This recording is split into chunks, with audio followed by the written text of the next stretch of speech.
وعبد الرحمن بن عوف رضي الله عنه هو عبد الرحمن بن عوف بن عبد عوف بن عبد بن الحارث بن زهرة بن كلاب بن مرة بن كعب بن لؤي بن غالب بن فهر بن مالك بن النضر بن كنانة بن خزيمة بن مدركة بن الياس بن مضر بن نزار بن معد بن عدنان القرشي الزهري الصحابي الجليل،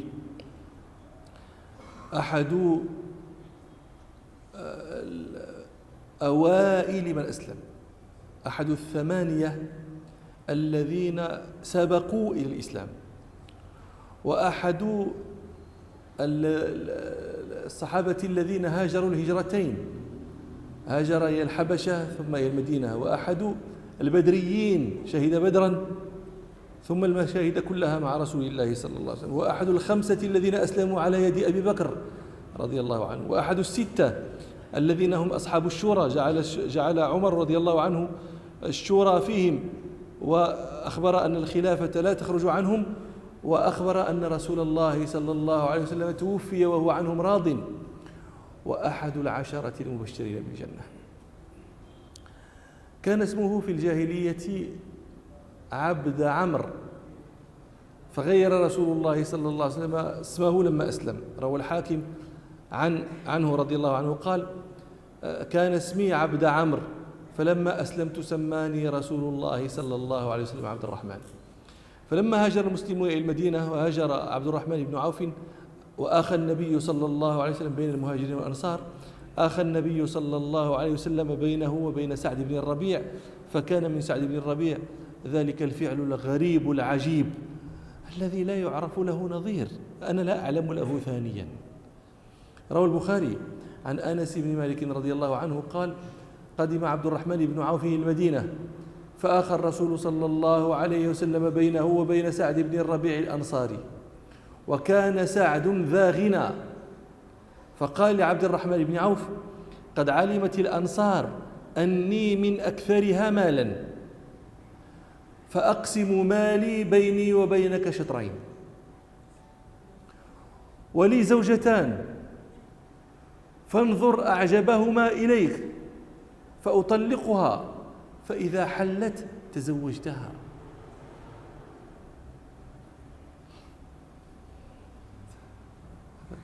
أنا لا أعرف له ثانيا هذا الفعل، لا يقاسمه أهله وماله، لأن النبي صلى الله عليه وسلم آخى بينه وبينه.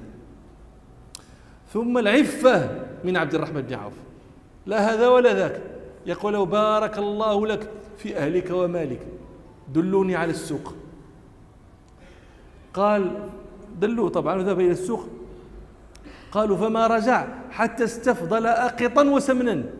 في ذلك اليوم الذي ذهب فيه باع واشترى، باع واشترى، رجع بأقط وسمن، وهو ذهب بلا شيء. قال: فلبث يسيرا أو ما شاء الله، ثم جاء النبي صلى الله عليه وسلم وعليه وضر من صفرة. الوضر لطخ، أثر من صفرة. الصفرة هذا نوع من الخلوق من الطيب يكون له أثر، كان يصنع من الزعفران.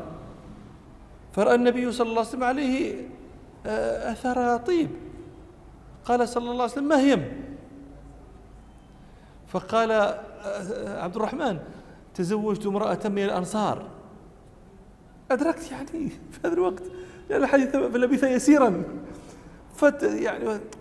فقال النبي صلى الله عليه وسلم: وما سقت إليها؟ قال: وزن نواة من ذهب، أو قال نواة من ذهب. فقال صلى الله عليه وسلم: أولم ولو بشاه. واستمر على ذلك عبد الرحمن بن عوف رضي الله عنه حتى صار من أكثر الصحابة مالا. يقول ابن عبد البر رحمه الله: لما توفي عبد الرحمن بن عوف خلف 1000 بعير. لتفهموا هذا القدر، البعير كم يعني تجعلون ثمن البعير؟ كم؟ 10,000 درهم. هذه 1000 من 10,000. خلف عبد الرحمن بن عوف 1000 بعير، و3,000 رأس من الغنم، و500 فرس. وكان يزرع بالجرف على 20 ناضحا. وهذا الثراء الواسع يستوجب شكرا. وكان عبد الرحمن بن عوف رضي الله عنه عظيم الشكر، فكان يعطي العطاء الواسع. روى أحمد في مسنده عن أم بكر بنت المسور بن مخرمة قالت: باع عبد الرحمن بن عوف أرضا له من عثمان بن عفان ب40,000 دينار. الزكاة تجب في كم نصابها؟ 20، هذه 40,000.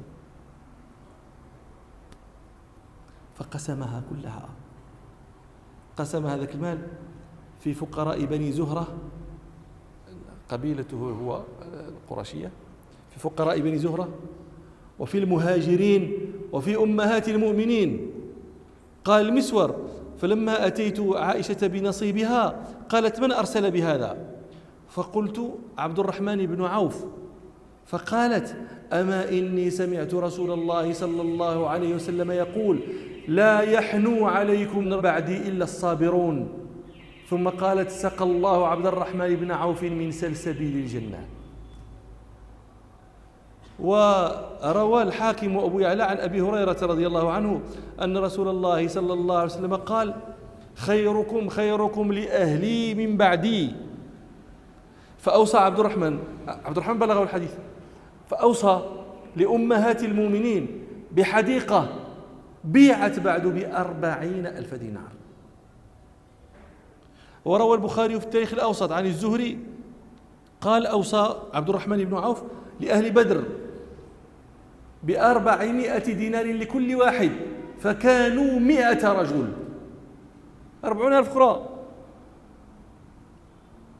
وروى الطبراني في معجمه الكبير عن الزهري قال: تصدق عبد الرحمن بن عوف بشطر ماله في زمان رسول في حياة رسول الله صلى الله عليه وسلم، بشطر ماله، بنصف ماله في حياة رسول الله صلى الله عليه وسلم، ثم تصدق ب40,000، ثم تصدق ب40,000 دينار، ثم حمل على 500 فرس في سبيل الله، ثم حمل على 1500 راحلة في سبيل الله، وكان عامة ماله من التجارة.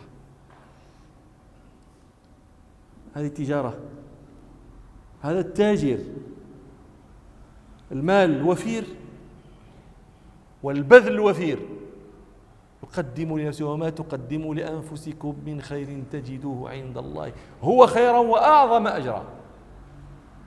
الله يوسع عليه هنا، وهو يوسع على نفسه في الآخرة.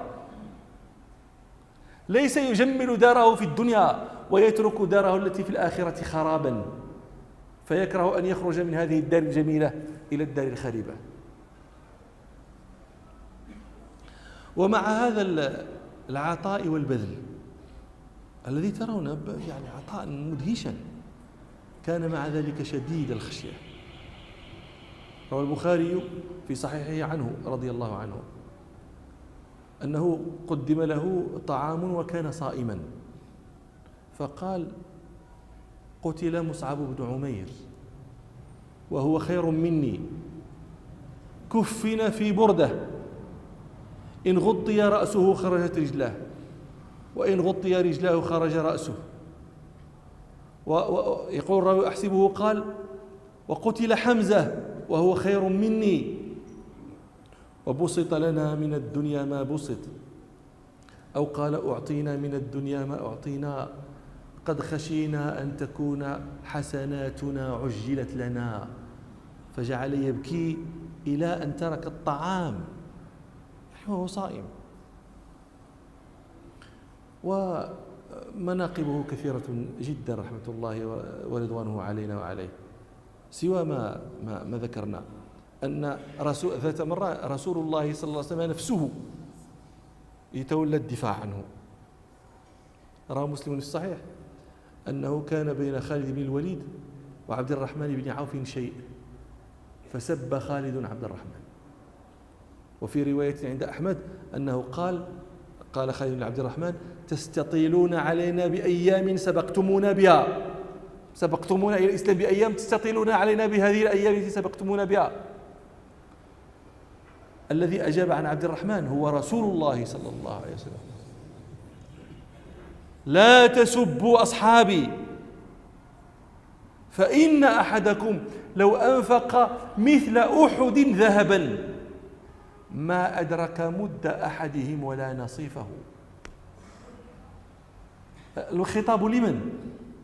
لخالد. هو النبي صلى الله عليه وسلم يقول لخالد: يا خالد، أنت لو أنفقت، أنت ومن مثلك، لو أنفق أحدكم مثل أحد ذهبا ما أدرك مد هذا، مده. أنت تنفق ذهبا قدره مثل جبل أحد، هو ينفق ملء يده فقط، فهذا الذي ملء يده أعظم مما أنفقت أنت وهو مثل جبل أحد، بل قد ينفق نصفه، لا ملء اليد لكن نصف هذا الملء، ويكون أسبق منك، يكون سابقا لك. فإذا كان هذا خطاب رسول الله صلى الله عليه وسلم لخالد وهو من الصحابة، فما ظنكم بنا نحن؟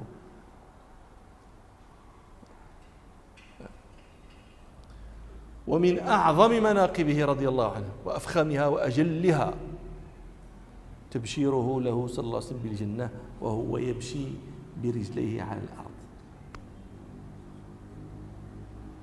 روى أحمد وأبو داود وابن ماجه عن سعيد بن زيد رضي الله عنه أن رسول الله صلى الله عليه وسلم قال: أبو بكر في الجنة، وعمر في الجنة، وعلي في الجنة، وعثمان في الجنة، وطلحة في الجنة، والزبير في الجنة، وعبد الرحمن بن عوف في الجنة، إلى آخر العشرة.